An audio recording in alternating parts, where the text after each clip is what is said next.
தொடர் விடுமுறை முடிந்து தூத்துக்குடி உள்ளிட்ட பகுதியிலிருந்து சென்னை, கோவை, பெங்களூர் உள்ளிட்ட பகுதிகளுக்கு ஆம்னி பேருந்துகள் மூலம் செல்லும் பயணிகளிடம் வழக்கத்தை விட சுமார் 800 ரூபாய் வரை கட்டணம் உயர்த்தி வசூல். வட்டார போக்குவரத்து அலுவலர் தலைமையில் சோதனை.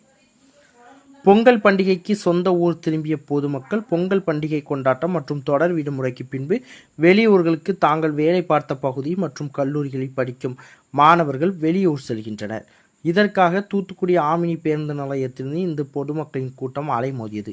வழக்கமாக சென்னைக்கு 1200 ரூபாய் கட்டணம் வசூலிக்கப்படும் நிலையில் சுமார் 2000 ரூபாய் வரையும், பெங்களூருக்கு 1100 ரூபாய் கட்டணம் வசூலிக்கப்படும் நிலையில் 1800 ரூபாய் வரையிலும் கோவை உள்ளிட்ட நகரங்களுக்கு ஆம்னி பேருந்துகளின் வழக்கத்தை விட கூடுதல் கட்டணம் வசூலிக்கப்பட்டது.